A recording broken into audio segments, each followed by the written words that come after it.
Welcome to part two of our discussion of arguments. Again, we're not talking about arguments where you shake your fist and raise your voice and try to browbeat your opponent into submitting to your point of view.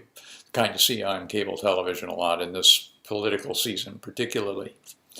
Now we're talking about written arguments, and our subtitle here sums it up very nicely, and it's asking readers to consider debatable ideas, ideas that have more than one point of view, have several points of view sometimes, or have opposing points of view, something that is diametrically opposite to what you are trying to persuade people to believe.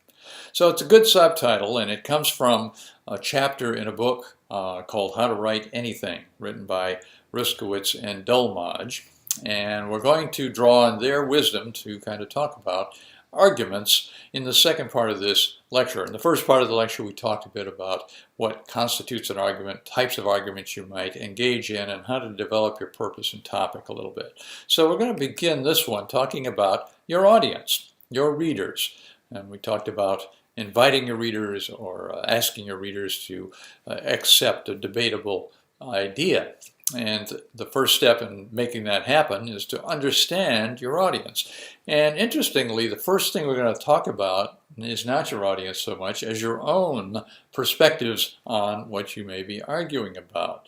And this just invites us to take a little bit of a moment to say, well, where are we coming from on this? For example, am I used to arguing or speaking and talking and discussing issues with people who agree with me all the time, and I've never really kind of encountered people who seriously oppose what I believe to be true?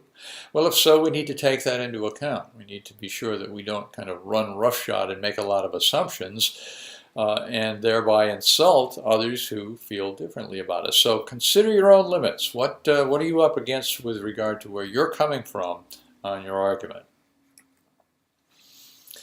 And the authors of the book that we're using as our resource here also invite us to consider race, and ethnicity. And of course, these are important factors that we need to consider in order to understand the audience that we're trying to reach. Are there factors that will play into what we are about to try to convince someone of that are dependent on certain orientation of the individual in terms of race and ethnicity? I can't really say that very well. Race and ethnicity. All right, so consider race and ethnicity. Consider gender and sexual orientation for the same reason. What characteristics does your audience have that you need to take into consideration so that you are sensitive to those and don't do something that destroys your argument simply by the way you phrase something or an assumption you made about your audience that may or may not be true?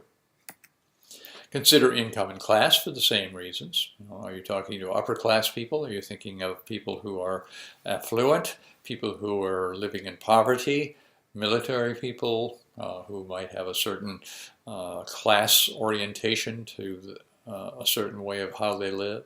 What are their income levels and so forth? Understanding all that gives you a leg up when you start to think about how to speak to that audience.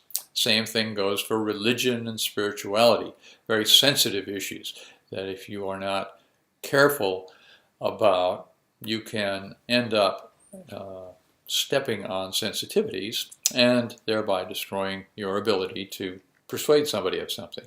And age is another consideration, of course, and that has everything to do with how you approach your argument.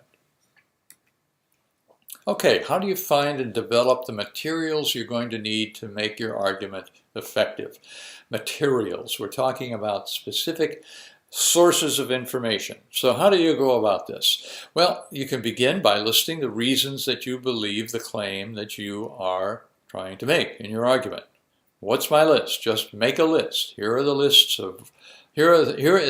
of reasons that I believe helmet laws in cities governing and requiring bicycle riders to wear helmets are counterproductive and useless. Okay, so that's one thing that you would do, and you would make a list, just a simple bullet list of reasons you believe that. And then you need to kind of begin to think about evidence. You're not going to make a very persuasive argument if you don't have evidence, and that's hard facts, data, and information that actually backs up the assertions that you are making. So start to find it, look for it, assemble it, categorize it, organize it. And then look for quotations. Quotations can be very powerful in making an argument from authorities, from experts, from people who are respected. Apt quotes that say things in words that are very memorable, better than you might say them yourself. Consider what they are, get them, find them, put them aside, make sure they're available so you can integrate them into your argument. Find counterarguments. You certainly need to acknowledge the fact that there are other points of view on the claim that you are putting out there for people to believe. And unless you engage that and counter the counterarguments, you're going to have difficulty being persuasive to anyone about your point. And consider emotional appeals. How can you get at the emotions of your readers? Can you find triggers that will cause them to be empathetic with what you're trying to say? And we need to create a structure. How are we going to put all this together? What kind of design in terms of the layout and organization of this particular argument, written argument, are we going to consider using? And how are we going to put that together and what will work? So we need to spell out what's at stake. Okay, what's going to be the outcome of my failing to persuade the audience of what I am trying to persuade them of? Is this a high stakes issue? Are there consequences for believing a claim that is counter to the claim that I'm putting forward? If so, spell that out. We have an urgent matter of the economy to talk about today. And if we do not address this, our grandchildren will be saddled with incredible debt. That's what's at stake. Make a point. Obviously, you're going to make your argument, state your argument in terms of a claim that is debatable and that you believe is true, and then you're going to support that. But you want to make your point clear. Make sure you are articulating that to your readers. Address counterpoints. We said counter-arguments are important. And you don't necessarily need to all of a sudden get to the point in your essay that says, okay, now's the point at which I'm going to take on all the opposing arguments and refute them. Use them as they apply, as they help you strengthen your argument, and integrate them all along through the narrative that you're putting together to support your argument, not necessarily in a special section.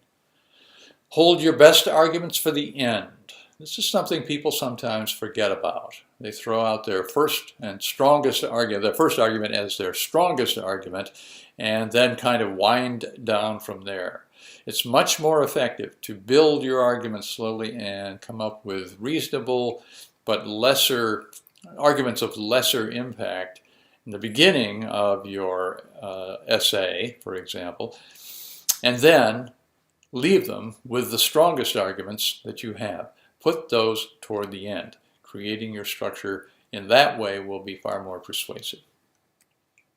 Okay, that concludes our consideration of arguments in this context of putting forth debatable ideas that you're asking your readers to consider. It's a broad-based discussion that we've had, things to think about in a general sense. Each one of the topics we've kind of talked about can be considered in more detail and must be considered in more detail to be effective. But for now, this is just something to keep in mind as you develop the idea of arguing something in writing, of things that you need to consider in order to make your argument as strong as you can possibly make it.